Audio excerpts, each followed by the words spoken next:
মক্কা শরীফ থেকে বাইতুল মুকাদ্দাস পর্যন্ত আল্লাহ তাআলা ওই রাত্রে আল্লাহ রাসূলকে নিয়ে গেছেন।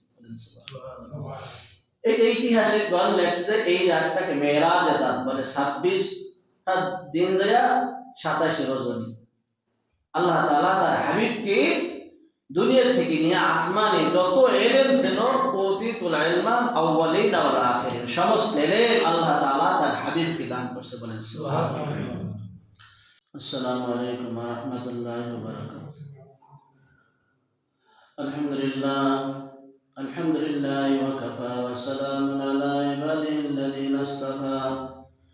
আম্মা বা'দ ফাআউযু বিল্লাহি মিনাশ শাইতানির রাজীম। বিসমিল্লাহির রাহমানির রহিম। সুবহানাল্লাযী আসরা বি'আবদিহি লাইলান মিনাল মাসজিদিল হারাম ইলাল মাসজিদিল আকসা।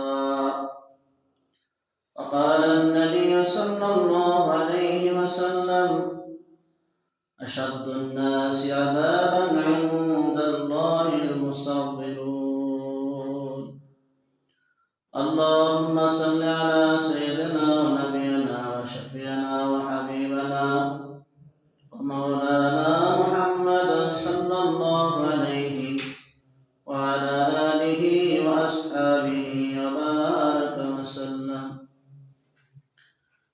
আলহামদুলিল্লাহ, আল্লাহ তাবারক ওয়া তাআলার দরবারে লাখো কোটি শুকর ও সুজুদ যে রব্বে কারীম আপনাকে আমাকে দুনিয়ার সমস্ত ঝামেলা থেকে ফারেক করে জুমা নামাজ আদায় করার উদ্দেশ্যে মালিকের ঘরে আসার মতো বসার মতো তৌফিক দান। এজন্য সেই মহান সত্তার দরবারে অন্তরের স্থান থেকে কালিমাতুশ শুকরিয়া আদায় করি, বলি আলহামদুলিল্লাহ।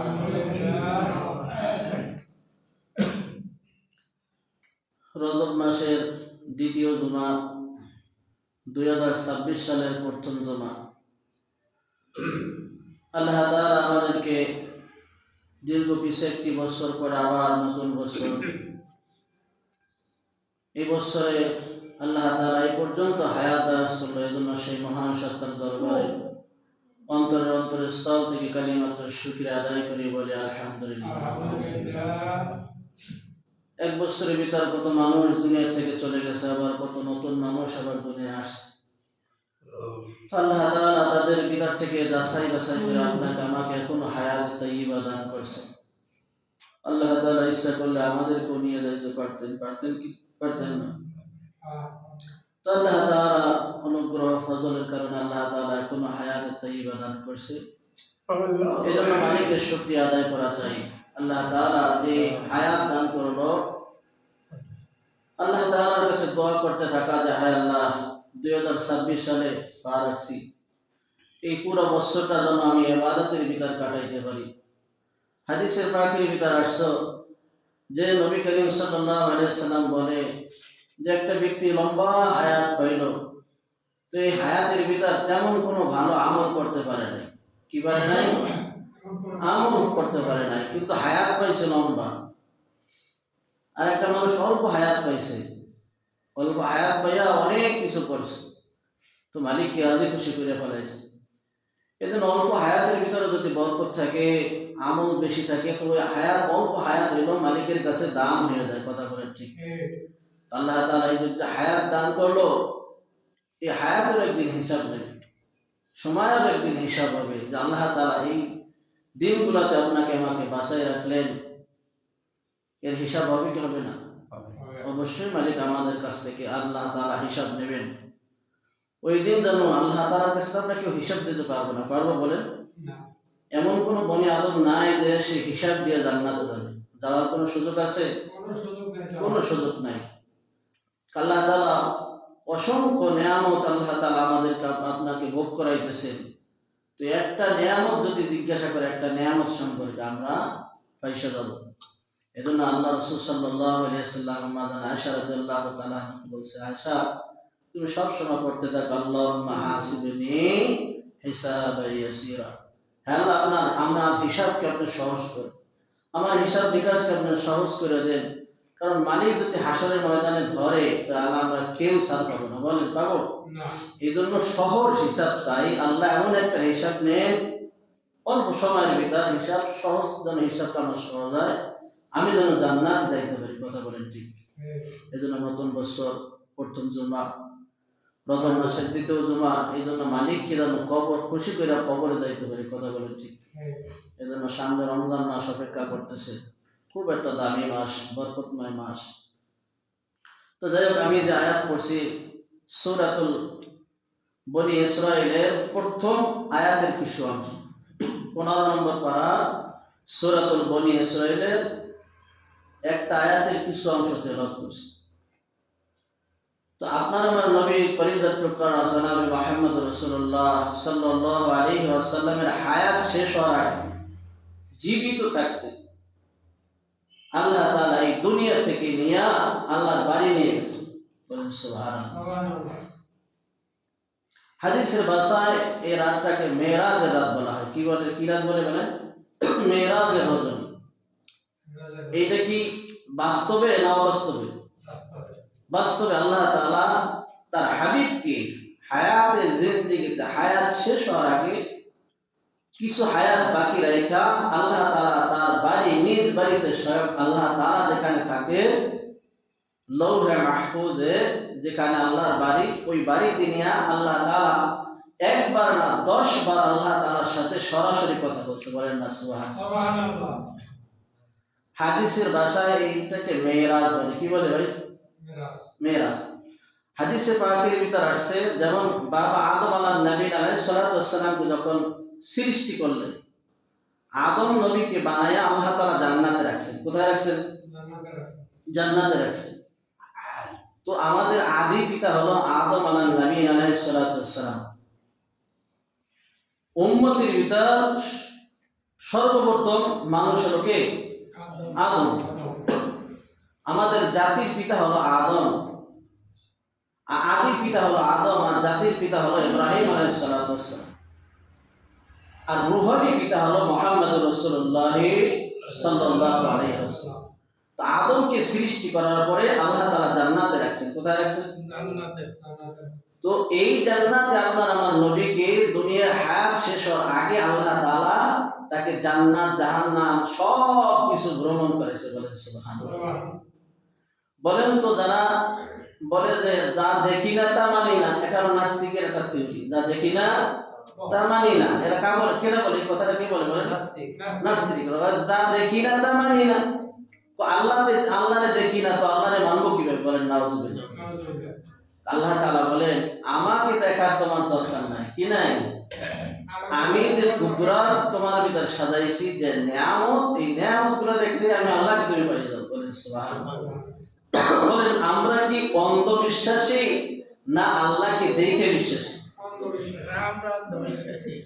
তো আল্লাহকে যদি আমরা দেখে ঈমান আনতাম, তো হাদিসে পাকের ভিতরে আসছে, তো এই ঈমানটা গ্রহণযোগ্য হইতো না। কি হইতো না? গ্রহণযোগ্য হইতো না। তো দুই বাবাকে জান্নাত দেখাইয়া বিশ্বাস করেছে যে আল্লাহ আছে। কথা বলে ঠিক? আল্লাহ না থাকলে এই পৃথিবী চলে ভাই? একজন কারিগর আছে না নাই? অবশ্যই একজন কারিগর আছে। কথা বলে ঠিক? তো নাস্তিকরা কিন্তু এটা মানে না। মানে না। জালালউদ্দিন সৈয়দী রাহমাতুল্লাহ আলাইহি মারিফাতের যত গোপন কথা আছে উনি ওনার এক কিতাবের ভিতরে লিখছে। কিতাবের ভিতরে এই কথাটাও লিখছে যে নাস্তিক যারা দুনিয়াতে আছে, এরা তো প্রত্যেক একজনকে পিতা স্বীকার করে। করে কি করে না? যে পিতা স্বীকার করে, কিন্তু ও কি হাকিকত ভাবে জানে যে এইজনই আমার বাপ? এ তো জানে না। জানে কত? ওর মা সাক্ষী দিয়েছে যে এই তোর বাপ, এই যে বিশ্বাস করছে। এটা কি করছে? বিশ্বাস করছে। তো আমাদের বাপ হলো আদম আলাইহিস সালাতু ওয়াস সালাম। বলেন সুবহানাল্লাহ। ইব্রাহিম আলাইহিস সালাতু ওয়াস সালাম আমাদের জাতির পিতা, পয়গম্বর মুহাম্মদ রাসূলুল্লাহ আমাদের রূহানি পিতা। বলেন সুবহানাল্লাহ। এরা জান্নাত জাহান্নাম দেখা এসে বলছে যে জান্নাত জাহান্নাম আছে। কথা বলে ঠিক? এইগুলা দেখে আমরা আল্লাহকে মানি। কি করি? আল্লাহকে মানি। কিন্তু নাস্তিকরা কিন্তু এটা মানতে চায় না, মানি না। তো জালালউদ্দিন সৈয়দী রাহমাতুল্লাহ ছোট একটা মিসাল দিয়েছে। মিসালটা হলো যে আমাদের প্রত্যেকের অন্তরের ভিতরে, অর্থাৎ বডির ভিতরে একটা রূহ আছে। কি আছে? রূহ আছে না নাই? রূহ আছে, এটা আমি বিশ্বাস করি। এটা বিশ্বাস করি না? রূহ আছে বলতে আমি কথা বলতে পারতেছি, কথা বলেন ঠিক? রূহ আছে দেখে আমি কানে শ্রবণ করতেছি, রূহ আছে দেখে আমি পাও দিয়ে হাঁটতে পারতেছি, রূহ আছে দেখে আমি হাত দিয়ে মানুষের একটা জিনিস ধরতে পারতেছি। তো আমার এটা বিশ্বাস হইলো আমার ভিতরে একটা রূহ আছে, এটা বিশ্বাস হলো, কথা বলেন ঠিক কিনা?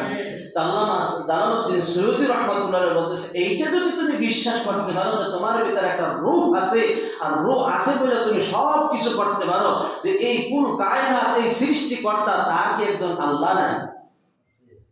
আছে না নাই? হযরত আলী রাদিয়াল্লাহু তাআলা আনহুর কাছে এক নাস্তিক আসছে, আয়েশা প্রশ্ন করছে। তো এখানে বেদিন মুসলমান ছিল, তো এই বেদিন মুসলমানদের প্রশ্ন করছে যে তুমি যে আল্লাহকে দেখো না, সে আল্লাহকে কিভাবে মানো? তো অনেক সময় দেখবেন যে মুরব্বীরা কম লেখাপড়া হইলো উল্টা পাল্টা কথা শুনতে পারেন, কথা ঠিক আছে না নাই? তো তুমি কিভাবে তুমি অস্বীকার করা যে আল্লাহ নাই? তুমি কিভাবে স্বীকার করলা যে তোমার আল্লাহ আছে? তুমি বোঝো না ওই জায়গা যদি ধোঁয়া ওরে, তো আমরা বুঝি না যদি আগুন আছে? বোঝা যায় কি যায় না? একটা মানুষ যদি বালুর ভিতরতে হাইটা যায়, তো বালুর ভিতর পায়ের ছাপা দেখা যায় কি যায় না? তো বালুর ভিতরতে হাইটে গেলে মানুষের পায়ের ছাপ দেখে যদি বোঝা যায় যেখান থেকে একটা মানুষ গেছে, তো এই কুল কায়নাত, সাত আসমান আর জমিন আল্লাহ তাআলা বানাইলো, সব কিছু সৃষ্টি করলো, এটা কে সৃষ্টি করলো? এর কি একজন রব নাই? বলেন সুবহানাল্লাহ। বেশি কথা কইলে কিন্তু মুগুর দিয়ে বাড়ি একটা দেবো, দোসরা কোনো কথা নাই, নাস্তিক আসতে পালায় কথা বলে। তো আল্লাহ আছে না নাই? আল্লাহু আকবার। আল্লাহ তাআলা বলেন সুবহানাল্লাযী আসরা বিআবদিহি লাইলাম মিনাল মাসজিদিল হারাম ইলাল মাসজিদিল আকসা। আল্লাহ তাআলা আল্লাহ রাসূল সাল্লাল্লাহু আলাইহি ওয়াসাল্লামকে তার হায়াত বাকি রেখে কিছুদিন থাকা অবস্থায় আল্লাহ তাআলা তাকে তার বাড়িতে নিয়ে গেছেন। হাদিসে পাকের ভিতর আসছে এই ঘটনাকে মেরাজের ঘটনা বলা হয়। মেরাজের ঘটনা কোরআনে কারীমের ভিতরে একটা আয়াত দ্বারা সাবিত করে। কয়টা আয়াত বলেন? একটা আয়াতের ভিতর পাওয়া যায় বনি ইসরাঈল 15 নম্বর পারার প্রথম আয়াতে সুবহানাল্লাযী আসরা বিআবদিহি লাইলাম মিনাল মাসজিদিল হারাম ইলাল মাসজিদিল আকসা। বলেন আল্লাহু আকবার। এতটুকু শুধু কোরআনের ভিতর পাওয়া যায়। এতটুকু কি পাওয়া যায়? পবিত্র সেই সত্তা যে আল্লাহ তাআলা তার মুহাম্মদ সাল্লাল্লাহু আলাইহি ওয়াসাল্লাম, তার উম্মত বান্দাকে মুহাম্মদ রাসূলুল্লাহ সাল্লাল্লাহু আলাইহি ওয়াসাল্লামকে রাতের বেলা ভ্রমণ করাইছে। মিরাজটাকে দিনে হইছে না রাতে হইছে? কথা বলেন, রাতে হইছে। আল্লাহু আকবার। এই আল্লাহ রাসূল সাল্লাল্লাহু আলাইহি ওয়াসাল্লামকে মসজিদুল আকসা থেকে মসজিদুল হারাম পর্যন্ত সফর করেছে। বলেন সুবহানাল্লাহ। অর্থাৎ মক্কা শরীফ থেকে বাইতুল মুকাদ্দাস পর্যন্ত আল্লাহ তাআলা ওই রাতে আল্লাহ রাসূলকে নিয়ে গেছে। বলেন সুবহানাল্লাহ। এটা ঐতিহাসিক গণ লেখছে যে এই রাতটাকে মেরাজের রাত বলে। 26 দিন দেয়া 27 রজনী আল্লাহ তাআলা তার হাবিবকে দুনিয়া থেকে নিয়ে আসমানে যত ইলম ছিল, উতিতুল ইলমা আউয়ালিন ওয়াল আখিরিন, সমস্ত ইলম আল্লাহ তাআলা তার হাবিবকে দান করেছে। বলেন সুবহানাল্লাহ। যেমন হযরত উম্মে হানি আবু তালেবের এক মেয়ে, আল্লাহ রাসূল সাল্লাল্লাহু আলাইহি সাল্লাম উম্মে হানির ঘরে ছিলেন। তো উম্মে হানি চাচাজান ছিল তার বারান্দায়, আর আল্লাহ রাসূল ছিল ঘরের ভিতরে। ঘর দরজা সব কিছু বন্ধ। এই অবস্থায় কেবলমাত্র ঘুমাইছে এশার নামাজের পরে, সবেমাত্র ঘুমাইছে। এমন একটা সময় আছে দেখবেন ঘুম আসে, আবার একজন মানুষ ডাক দিল উত্তর পায়। এমন একটা সময় হয় কেন যে মানুষটা পুরোপুরিও ঘুমে না, পুরোপুরিও সজাগ না। তো এই অবস্থায় হযরত জিবরিল আলাইহিস সালাম সাত দেখে যে আল্লাহ রাসূল দেখতে সাত ফাইটে গেছে। কি হয়েছে ভাই? সাত ফাইটে গেছে, দরজা জানলা সব কিছু লাগানো। আল্লাহ রাসূল সাল্লাল্লাহু আলাইহি সাল্লামের কাছে হযরত জিবরিল আসছে, পায়ের কাছে বলতেছে ইয়া রাসূলুল্লাহ, ইয়া হাবিবাল্লাহ, মনে কিছু না করলে একটু বাহিরে আসেন। বলেন না সুবহানাল্লাহ। আল্লাহ রাসূল সাল্লাল্লাহু আলাইহি সাল্লাম কই সাত যে ফাটল, ওই ফাটল থেকে নিয়ে আল্লাহ রাসূল সাল্লাল্লাহু আলাইহি সাল্লাম জমজম কূপের কাছে নিয়ে গেছে। কোথায় গেছে? জমজম কূপের কাছে নিয়ে আল্লাহ রাসূল সাল্লাল্লাহু আলাইহি সাল্লামকে বলছে ইয়া রাসূলুল্লাহ, ইয়া হাবিবাল্লাহ, এখানে আপনি ওযু করেন। কি করেন? ওযু করেন। ওযু করার পরে আল্লাহ রাসূল সাল্লাল্লাহু আলাইহি সাল্লামের সিনা, অর্থাৎ এইখান থেকে এই পর্যন্ত, এটাকে সিনা বলা হয়, এইটারে ফাড়লেন জিবরিল আলাইহিস সালাম কুদরতি ভাবে। এইটাকে ফাইরা ভিতরে যে রূহ আছে এই রূহটারে বের করলেন। কি করলেন ভাই? রূহটারে বের করে সুন্দরভাবে জমজম কূপের পানি দিয়ে এটা ধুইলেন। ধোয়ার পরে আবার ওই রূহটা আবার ওইটার ভিতরে ঢুকাই দিলেন। সেলাইও লাগলো না, কাটতে কোনো কষ্ট হইলো না। রসুল তাকাই দেখতেছে। কি করতেছে? রসুল সব দেখতেছে। এইটাকে বলা হয়, আপনাদের বোঝানোর জন্য আমরা বলি এটা কুদরতি অপারেশন। এটা কি বলেন? কুদরতি অপারেশন বলেন। সুবহানাল্লাহ। তো আল্লাহ রাসূল সাল্লাল্লাহু আলাইহি সাল্লামের 63 বছর হায়াতের ভিতর এই কুদরতি অপারেশন 4 বার হয়েছে। কয়বার? কয়বার বলেন? মুখস্থ করেন। 1 নম্বর, প্রথম যে সময় কুদরতি অপারেশন হয়েছে ওই সময় রাসূলের বয়স ছিল 4 বছর। কয় বছর? 4 বছরের সময় একটা অপারেশন হয়েছে। 10 বছরের সময় একটা অপারেশন হয়েছে। ভিতরে কল কবজা যা আছে রূপমূল সব কিছু বের করে, যেগুলা ইম্পর্টেন্ট জিনিস এইগুলো বের করে জমজম কূপের পানি দিয়ে আবার আল্লাহর হুকুমে কুদরতি ভাবে আবার লাগিয়ে দিয়েছে। 1 নম্বরে কয় বছর বয়সে? 2 নম্বরে 10 বছর বয়সে। 3 নম্বরে হলো যেই দিন নবী হয়েছেন। বলেন সুবহানাল্লাহ। নবী হয়েছেন কবে? 40 বছর আগে না মেয়া, পৃথিবী বানানোর আগে আল্লাহ তাআলা নবী দান করেছে। বলেন সুবহানাল্লাহ। যেই দিন এই পৃথিবী বানানো নাই, আমার আল্লাহর ব্রেনটা এটা আসে নাই, ওই দিন থেকে সে নবী। বলেন সুবহানাল্লাহ। কিন্তু একটা সিলসিলা তো আছে, কোন দিন তিনি নবী হয়েছেন, আল্লাহ তাআলা কোন দিন কিতাব দিয়েছেন, নবুয়ত প্রাপ্ত হয়েছেন। ওই নবী হয়েছে ওই দিন যখন নাকি 40 বছর বয়স পূর্ণ হয়েছে। হীরা গুহায় যখন নাকি আল্লাহ রাসূল অবস্থান করেছিলেন, সূরাতুল আলাক লৌহে মাহফুজ থেকে আল্লাহ তাআলা হযরতকে জিবরিলকে বলতেছেন, জিবরিল যাও, আমার হাবিবের বয়স এখন 40 হয়ে গেছে, আমি এখন আমার কালামুল্লাহ দিয়ে আমি তাকে নবী স্বীকৃতি দান করব। বলেন সুবহানাল্লাহ। লৌহে মাহফুজ থেকে হযরত জিবরিল আলাইহিস সালাম সূরাতুল কলম, নুন, সূরাতুল আলাক, ইকরা বিসমি রাব্বিকাল লাযী খালাক, সূরাতুল আলাকের লৌহে মাহফুজে সব কোরআনগুলো লটকানো আছে। বলেন সুবহানাল্লাহ। প্রথমে আছে বিসমিল্লাহির রহমানির রহিম, বা থেকে নিয়ে শেষে আছে নাস, অর্থাৎ বা এবং নাস দিয়ে আল্লাহ তাআলা শেষ করছে। বলেন সুবহানাল্লাহ। বাস, বা এবং সে কি হয়ে গেছে? বাস। কোরআন শরীফ, কোরআন শরীফ লৌহে মাহফুজে এইভাবে লটকানো। আল্লাহ তাআলা ডাক দিয়ে বলছে, জিবরিল যাও, আমার হাবিবের বয়স এখন 40 হয়ে গেছে, লৌহে মাহফুজ থেকে সূরাতুল আলাকের 5টা আয়াত নিয়ে হীরা গুহায় যাইয়া আমার হাবিবের কানে শুনিয়ে দাও, আর আমার হাবিবকে এখন আমি কোরআন দিয়ে আমি নবী স্বীকৃতি দেব। বলেন সুবহানাল্লাহ।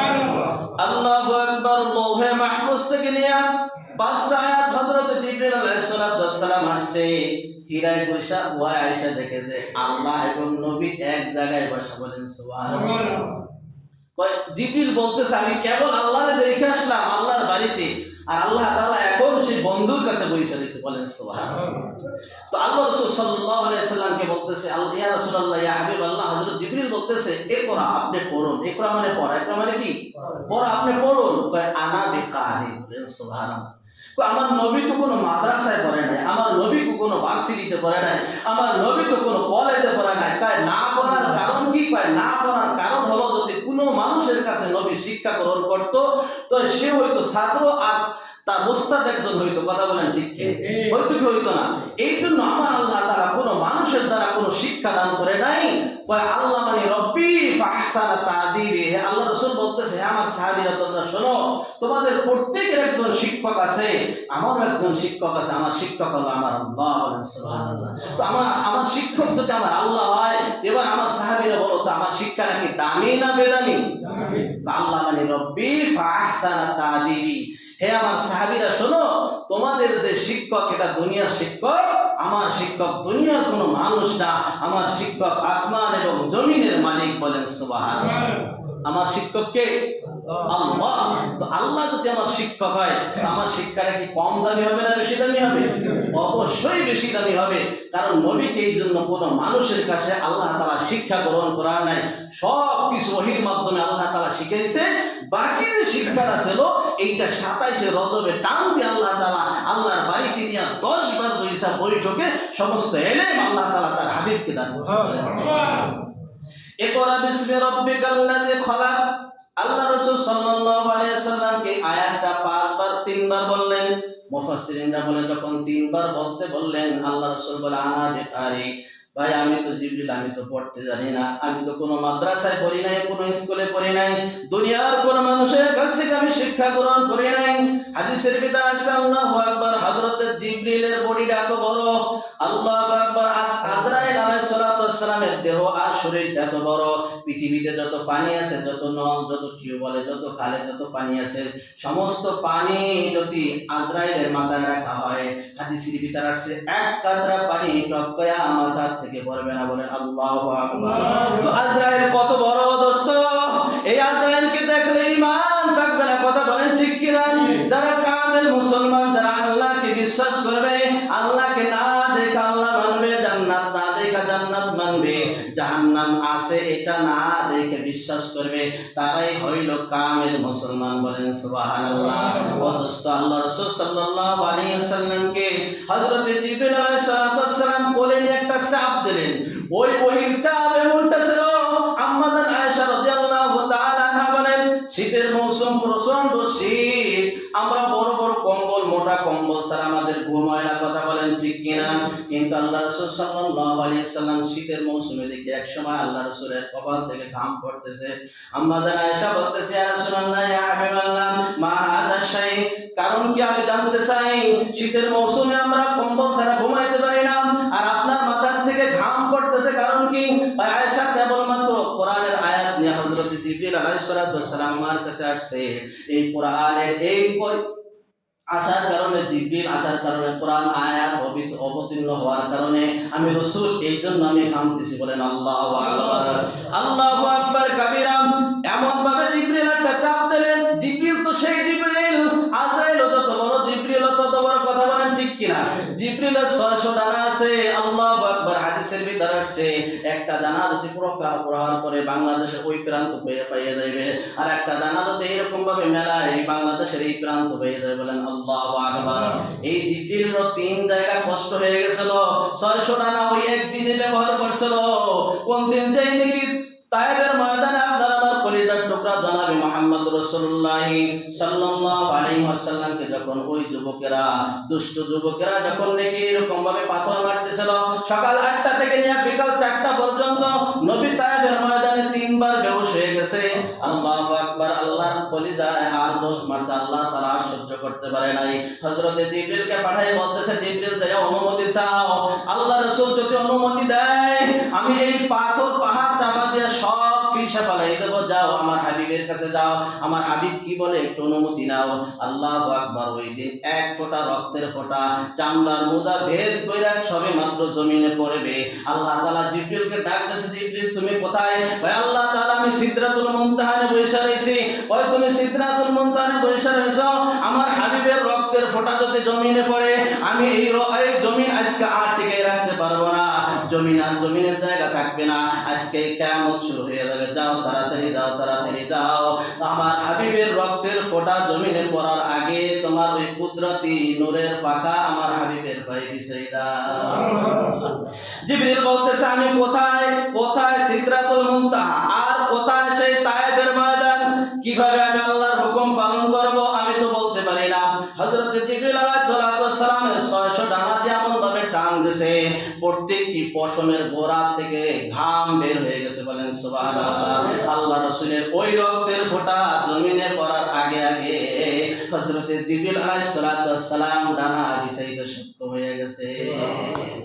এই জিবরিল যখন রাসূলকে চাপ দিয়েছে, রাসূলের অবস্থা তো বেহাল হয়ে গেছে, কথা বলেন ঠিক না? যদিও শীতের মৌসুম, যদিও মৌসুমটা শীত ছিল, খাদিজা রাদিয়াল্লাহু তাআলা আনহার কাছে যে বলতেছে, খাদিজা জামবুলুনি, জামবুলুনি, খাদিজা তাড়াতাড়ি আমাকে কম্বল দিয়ে আবৃত্তি করো, কারণ আমি মনে হয় বাঁচবো না, আমার 100-র উপরে জ্বর এসে গেছে। খাদিজা সান্ত্বনা দিতেছে, ইয়া রাসূলুল্লাহ, ইয়া হাবিবাল্লাহ, আপনি ভয় পাবেন না, টেনশন করেন না, আপনি তো এতিমদের সর্দার, আল্লাহ তাআলা আপনাদের এতিমদের সর্দার বানাইছে, আল্লাহ তাআলা চিরিয়ে আপনাকে দুনিয়া থেকে নিয়ে যাবে না, অনেক সাময়িক সান্ত্বনা দিয়ে খাদিজা বলতেছে, আল্লাহ রাসূল আপনি এত তাড়াতাড়ি আপনাকে আল্লাহ তাআলা ডাক দিয়ে নেবে না। ওই দিন ওই দাওয়াতের কাজে হযরত খাদিজা রাদিয়াল্লাহু তাআলা আনহা, খাদিজা কিন্তু এখনো মুসলমান হয় নাই। ওই এই যে দাওয়াতের কাজে সহযোগিতা করার কারণে আমার আল্লাহ তাআলা রাজি হইয়া আর খুশি হইয়া খাদিজার জন্য স্পেশাল একটা জান্নাতের ভিতরে একটা ঘর বানাই দিয়েছে। যে একটা ইট হবে স্বর্ণের, একটা ইট হবে রূপার, আর গাঁথুনিটা হবে মিশকাত আম্বরের। বলেন সুবহানাল্লাহ। আল্লাহ রাসূল বলে যে খাদিজা আমি তোমার ঘর আমি জান্নাতে দেখে আসি। বলতেছি ইয়া রাসূলুল্লাহ ইয়া হাবিবাল্লাহ আপনি কি আমার ঘরটা ঢুকে কি দেখছেন একটু? বলে না খাদিজা আমি তোমার ঘর ঢুকে দেখি নাই, দূরের থেকে আমি তাকায় দেখছি। কারণ একটা মানুষের ঘরে ঢুকতে হলে তার অনুমতি লাগে না, লাগে না?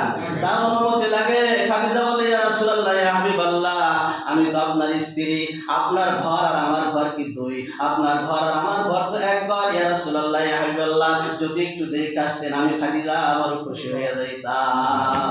ও দোস্ত আমার যে কথা, যেটা বুঝানোর কথা ছিল, আমি যেটা বুঝাবো, আল্লাহকে আমরা দেখি নাই, না দেখে আমরা ঈমান আনছি। ভাই আল্লাহকে দেখা যদি ঈমান আনতাম, ওই ঈমান আল্লাহ তাআলার কাছে গ্রহণযোগ্য হইতো না। কথা বলেন ঠিক কিনা?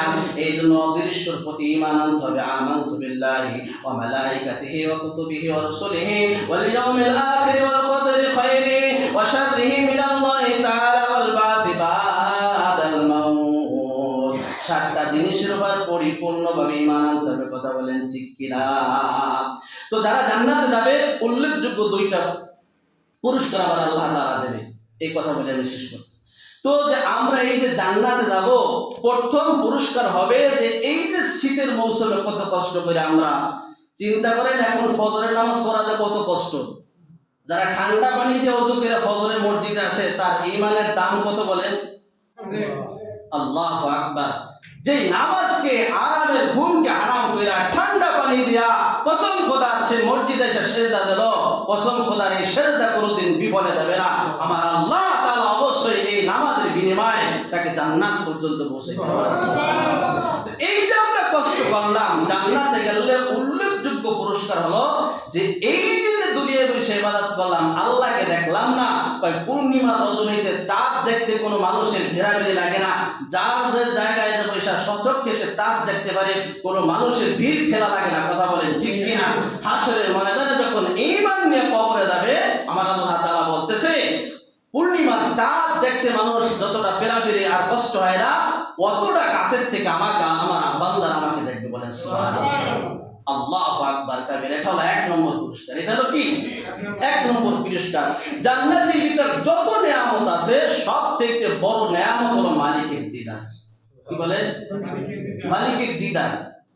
আল্লাহ তাআলা ফেরেশতাদের মাধ্যমে সব আইটেমগুলো যা যা বলছে, আলেমরা নবীরা যা বলছে আমরাও তো তাই বলি না, বানাই বলি। তো নবীরা যা বলছে ওই দায়িত্ব আলেম ওলামাদেরকে দিয়ে গেছে, আলেম ওলামারাও সেই কথা বলে। কথা বলেন ঠিক কিনা? তো এই সব নিয়ামতগুলো যখন দেবে তো একটা আফসোস থাকবে। কি থাকবে? জান্নাতীরা বলবে হায় আল্লাহ সব তো পাইলাম, একটা তো এখনো পাইলাম না। কি পাইলা না? আল্লাহ তুমি না দেখা দেবা, সে কই? তোমারে তো দেখি না। বলেন না বাবা, যত সময় পর্যন্ত তুমি না দেখা দেবা এই নাজ নিয়ামতের জান্নাত আমাদের কোনো দরকার নেই। বলেন সুবহানাল্লাহ।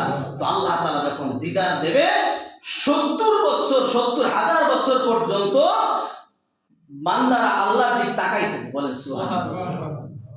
এক তাকানোতে এতবার বছর চলে যাবে। আল্লাহু আকবার। আল্লাহ তাআলা বলবে থাক আর তাকান লাগবে না, প্রতি শুক্রবার আমি তোমাদের সাথে দেখা করব। বলেন সুবহানাল্লাহ। তো এই আল্লাহকে দেখতে হইলে একটু কষ্ট করতে হবে, একটু মুজাহাদা করতে হবে। কয়দিন? মাত্র 60 থেকে 70 বছর। কথা বলে ঠিক কি? এই সময়টা যদি আমি আল্লাহকে দিতে পারি, কসম খোদার আল্লাহ তাআলা যে ওয়াদা করছে অবশ্যই ওয়াদা পূর্ণ করবে। কথা বলেন ঠিক কিনা? মেয়েরাজের ঘটনা তো একদিন দুই দিনে শেষ করা সম্ভব না।